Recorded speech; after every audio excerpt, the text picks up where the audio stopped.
오늘 이곳에 계신 성령님, 우리에게 말씀하시고 우릴 가르치소서.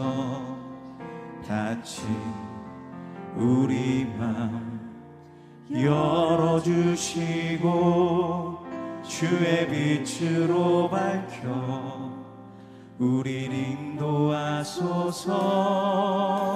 오늘 이곳에 계신 성령님, 우리에게 말씀하시고 우릴 가르치소서. 같이 우리 맘 열어주시고 주의 빛으로 밝혀 우릴 인도하소서. 주님보다 앞서지 않고 겸손하게 주님의 말씀 기다리니 주님 손에 문을 드립니다. 사랑으로 인도하소서. 아멘. 아스돗의 궁궐들과 애굽 땅의 궁궐들에 선포하여 이르기를, 너희는 사마리아 산들에 모여 그 성 중에서 얼마나 큰 요란함과 학대함이 있나 보라 하라. 자기 궁궐에서 포악과 겁탈을 쌓는 자들이 바른 일 행할 줄 모르느니라. 그러므로 주 여호와께서 이와 같이 말씀하시되, 이 땅 사면에 대적이 있어 내 힘을 쇠하게 하며 내 궁궐을 약탈하리라. 여호와께서 이와 같이 말씀하시되, 목자가 사자 입에서 양의 두 다리나 귀 조각을 건져냄과 같이 사마리아에서 침상 모서리에나 걸상의 방석에 앉은 이스라엘 자손도 건져냄을 입으리라. 너희는 듣고 야곱의 족속에게 증언하라. 내가 이스라엘의 모든 죄를 보응하는 날에 베델의 제단들을 벌하여 그 제단의 뿔들을 꺾어 땅에 떨어뜨리고 겨울 궁과 여름 궁을 치리니 상하궁들이 파괴되며 큰 궁들이 무너지리라. 여호와의 말씀입니다.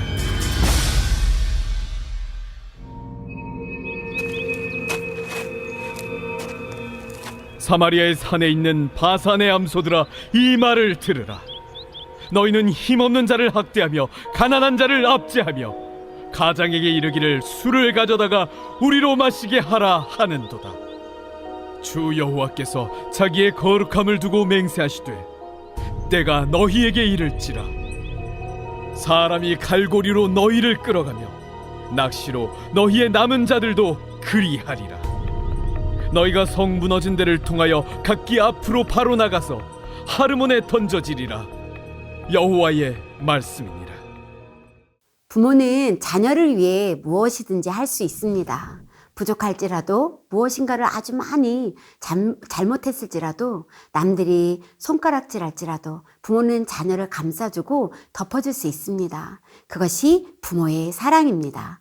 부모의 사랑은 끊임없이 여기 마음에서 흘러나오는데, 죄성이 가득한 우리의 마음 어디에 그 사랑을 심겨 놓았기에 이 사랑이 끊임없이 흘러나오는 걸까요? 이 사랑은 참 신비합니다. 자녀의 행동에 복수당하는데도 여전히 끝없이 부모는 자녀를 사랑하니까요. 저는 이 사랑을 하나님이 심어 놓으신 거라고 확실히 믿습니다.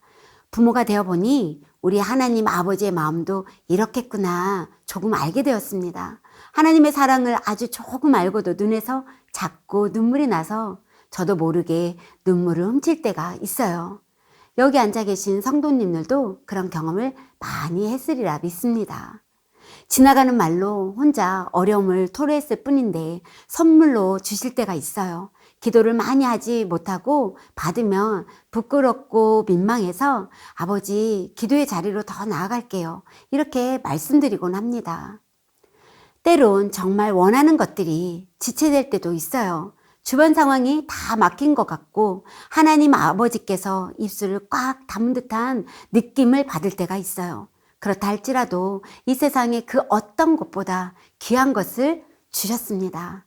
구원, 영생, 예수님의 의를 덧입혀 주시기 위해 신이신 하나님이 이 땅에 오셔서 우리 죄 대신 우리가 죽어야 할 그 자리에서 죽으셨습니다. 이보다 더 큰 사랑의 확증이 어디 있을까요? 인간인 우리가 인생을 잘 살 동안 그 아버지의 사랑을 얼마나 알고 본향으로 돌아가게 될지 다시 한번 곰곰이 생각해 봅니다. 이렇게 사랑이 많으신 하나님이 사마리아, 이스라엘을 심판하시겠다고 합니다. 큰 구원을 일으키며 출애굽을 시켰는데 성은 무너지고 비참하게 잡혀간다고 말씀하시는 거죠. 오늘 읽은 본문의 마지막 부분인 아모스 4장 2절 3절을 함께 보겠습니다. 주 여호와께서 자기의 거룩함을 두고 맹세하시되 때가 너희에게 이를지라 사람이 갈고리로 너희를 끌어가며 낚시로 너희의 남은 자들도 그리하리라.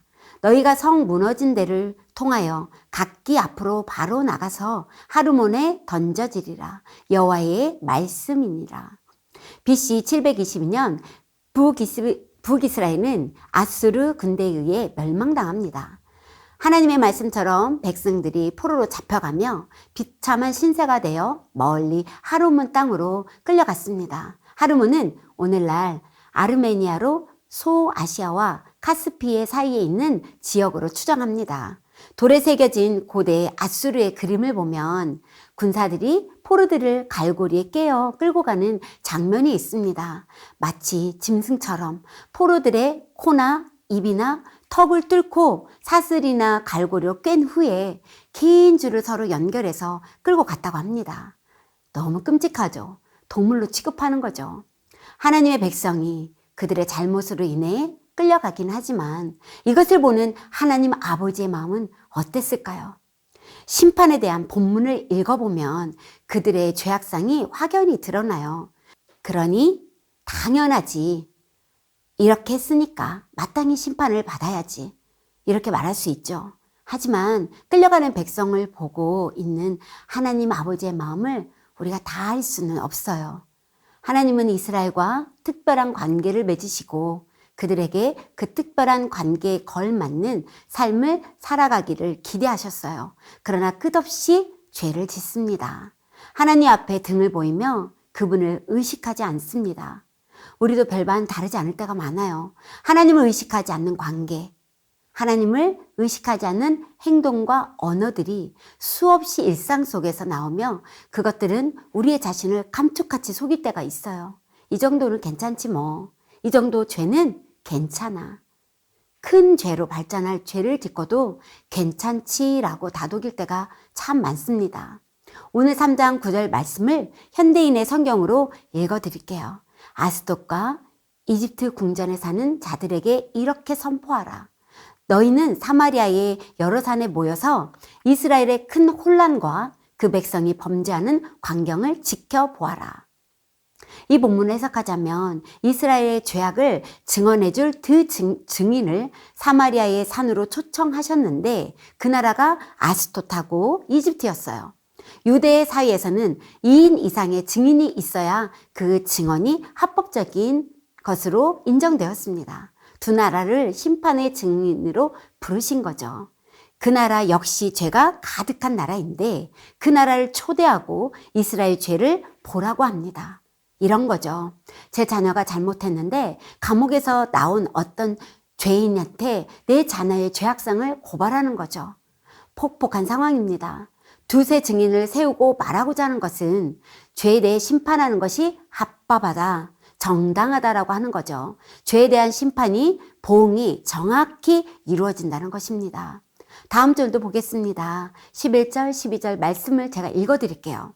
그러므로 주 여호와께서 이와 같이 말씀하시되 이 땅 사면에 대적이 있어 내 힘을 쇠하게 하며 내 궁궐을 약탈하리라.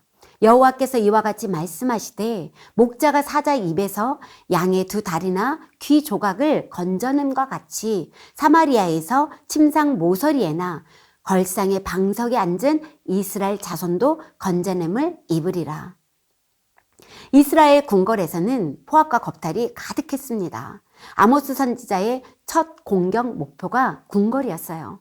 백성들이 잘못된 길로 빠지게 되는 것은 지도자의 책임이기 때문입니다. 그 사마리아 왕실을 향한 심판을 선언했던 거죠. 이스라엘에 대한 하나님의 심판은 전쟁이라는 수단을 통해 이루어졌어요. 전쟁에서 패배한 이스라엘은 마치 양을 잡아 먹은 사자의 입에서 겨우 건져낸 양의 다리뼈 2개나 혹은 귀 한쪽이라는 거죠. 사마리아 도성에 파괴된 집에서 겨우 건져낸 침상의 모서리나 혹은 안락의자의 다리 한 조각과 같이 결국에 건진 것은 조각들 뿐입니다. 이 재앙에서 결국 극소수만 살아남게 될 것이라는 것이었습니다. 이 예언은 아수르에 의해서 이루어집니다. BC 722년 아수르의 왕 사르곤 2세가 북왕국 이스라엘을 멸망시키고 사로잡은 자들을 멀리 포로로 잡아갔을 때 그 땅에 남은 자들은 아주 적은 수요의 가난하고 비천한 자들 뿐이었습니다. 이렇게 경고하면 들으면 좋은데 백성들은 귀를 기울이지 않습니다. 귀를 닫아요. 왜 기울이지 않았을까요? 그 삶이 가져다 주는 안정과 안락함이 있었어요. 버릴 수가 없었던 거죠. 한 예로 코로나로 인해 교회 문이 닫히고 오지 못하는 상황 속에서 한간에 이렇게 생각했습니다. 교회 오지는 못하는 이 목마름을 코로나가 끝나면 영적 각성과 부흥이 일어나지 않을까 하는 예견들이 있었습니다. 이런 예상은 그 예상으로 끝났습니다. 코로나로 인해 삶의 양상이 달라졌어요. 인정합니다. 그러나 그 속에서 영적 각성보다 타협하는 신앙과 영적 게으름이 현 기류의 파도를 타지 않았나? 그런 생각이 듭니다. 북이스라엘은 제사장을 세우고 베델에 있는 제단 금송아지에게 그들의 소원을 올립니다. 우리도 베델에 있는 금송아지가 각자 안에 있어요. 우상, 우리의 삶을 송두리째 쏟아부어도 아깝지 않는 것들이 있어요. 하나님 앞에서 포기할 수 없는 것들이 있어요. 절대로 놓을 수 없는 것들, 그것들을 파하시겠다는 거죠. 그래도 다행인 것은 인생이 깊어질수록 손에서 놓아지는 것들이 있어서 감사합니다. 그러나 아직도 멀은 것 같아요. 내가 이스라엘의 모든 죄를 보응하는 날, 이것은 하나님의 공의가 이루어지는 날입니다. 죄를 면제하지 아니하고 내가 보응하리라. 보응하는 날에 2가지를 치겠다고 말씀하십니다. 첫째는 14절, 내가 이스라엘의 모든 죄를 보응하는 날에 베델의 제단들을 벌하여 그 제단의 뿔들을 꺾어 땅에 떨어뜨리고 베델의 단들을 벌하며 너희들이 그렇게 목숨 걸고 제사를 드렸던 곳, 너희들의 소원을 드렸던 곳, 눈에 보이는 것이 신이라고 생각하고 머리를 조아리고 몸을 굽혀 삶을 드렸던 그 베델의 제단을 벌하고 그 제단의 뿔들을 꺾어 땅에 떨어뜨리겠다고 하십니다. 베델 제단을 완전히 파괴시킬 것이라는 말씀이셨습니다. 이렇게 이스라엘이 멸망하게 된 첫째 원인은 우상 숭배였습니다. 우리에게도 어떤 우상들이 우리 안에 스며들어 있을까요? 베델의 우상은 눈에 보이는 송아지 우상이었습니다. 하지만 신약성경은 우상에 대해 이렇게 말합니다. 그러므로 땅에 있는 지체를 죽이라. 곧 음란과 부정과 사욕과 악한 정욕과 탐심이니 탐심은 우상 숭배니라. 이것들로 말미암아 하나님의 진노가 임하느니라. 탐심은 욕심의 시작이며 탐심은 속임수, 도둑질, 시기, 질투, 살인, 전쟁 등 이기심으로 채워집니다. 간혹 탐심을 만족시키기 위해 신앙도 뒤로 버릴 때가 있어요. 우리 안에 어떤 탐욕이 숨어 있는지, 어떤 탐욕이 우리 안에서 기승을 부리는지 한번 잘 보시기 바랍니다. 보응하는 날에 치겠다고는 2번째는 겨울궁과 여름궁을 치리니 상하궁들이 파괴되며 큰 궁들이 무너지리라. 여호와의 말씀이니라. 멸망당하게 되는 둘째 원인이 지도자들에게 있었습니다. 호화를 누리는 자들이 있으면 그 반대로 굶주린 자들이 있습니다. 자기의 이익을 위해 서로를 노예로 삼고 사업 관행을 조작하여 빠르게 부자가 되지만 다른 이들은 기본적인 생필품마저 박탈당하게 됩니다. 정치 지도자들은 자기 자신들의 지위와 권세를 남용하여 착취와 토색과 압제와 사치를 일삼았고, 종교 지도자들은 위선적이고 종교의식을 집행하는 가운데 사리사욕을 쫓아 자신들의 배만 불리고 있었습니다. 백성들 역시 그러한 지도층을 따라서 온갖 악행을 자행하는 가운데 탐욕과 우상숭배에 빠졌던 거죠.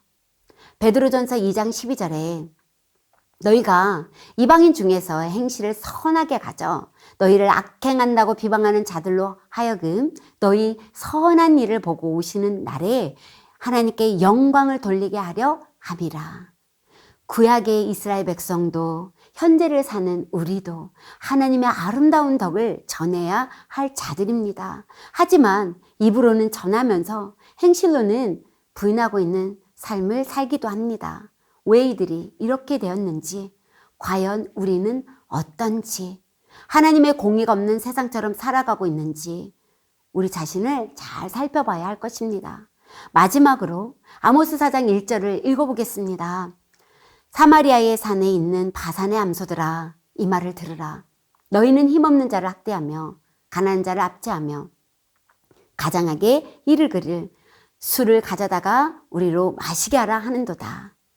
사마리아의 여자들을 바산의 암소들이라고 합니다. 바산은 갈릴리 호수 동편의 넓고 비옥한 초원지대였어요. 이 지역은 소들의 방목 장소였던 거죠. 아주 유명했어요. 바산의 암소는 마음껏 풀을 뜯어 먹어 기름지고 살진 소들을 가리킵니다. 아모스 선지자가 당시 사마리아의 성읍과 고위 관리 및 부자들의 아내나 딸들에게 대하여 말한 것이었습니다. 그들은 힘없고 가난한 자들의 사정은 철저히 외면한 채 그들을 억압하고자 짓밟으면서 온갖 사치와 향락에 빠져 있었던 거죠. 하나님은 그들이 심판을 받기 전에 미리 선지자를 보내어 이야기하십니다. 돌아오라, 돌아오라. 그러나 돌이키지 않습니다. 심판의 글을 보면 끔찍하죠. 그리고 무서워요. 그리고 그들의 끔찍한 죄악상을 엿볼 수가 있습니다. 그 시대에 얼마나 타락했는지도 알 수가 있습니다. 하지만 심판에 대한 하나님의 끊임없는 경고는 사랑에 대한 또 다른 표현이었습니다. 심판에 대한 내용을 읽다 보면 참 엄청난 심판 이야기다. 포로들이 코나 입이나 턱을 뚫고 사슬이나 갈고리를 꿰어 길게 연결고리를 만들어 끌고 가곤 했는데, 이와 같은 잔혹한 포로 이송 방법 하나만 보더라도 끔찍한데 왜 하나님 아버지는 끔찍한 심판을 허락하셨을까? 하나님 아버지도 너무 괴로우셨을 텐데 왜 그랬는지 깊이 생각해 보시기 바랍니다. 왜 그랬을까요? 사랑하니까. 자녀들이 죄로 다 잃어버릴 수 있으니까. 깊은 죄악의 잠에 빠져있는 그들을 구원하기 위해서였습니다. 우리가 걷고 있는 길이 앞에 보이지 않는 광야와 같은 길일 수 있습니다. 코나 턱을 뚫어 사슬에 꿰어 끌려가는 고난일 수도 있습니다. 너무 아프죠. 하지만 심판의 자리, 광야의 자리가 하나님의 음성을 세밀하게 듣는 시간일 수 있습니다. 고개를 들어 하나님을 더 집중하고 오늘 이 새벽에도 하나님의 얼굴을 더 구하며 기도하시기 바랍니다. 다음 기도 제목을 읽고 기도하겠습니다. 하나님의 사랑을 깊이 알게 하시고 우리를 구원하기 위해 이 땅에 오신 예수 그리스도를 마음으로 사랑하게 하소서. 아멘. 심판의 자리, 광야의 자리에서 무서워 떨며 하나님을 향하여 원망하지 않고 하나님의 음성을 세밀하게 듣게 하소서. 아멘. 깊은 죄악에 빠져 하나님의 공의를 잊어버린 채 살지 않게 하시고 말씀 앞에 순결한 삶을 살게 하소서. 아멘.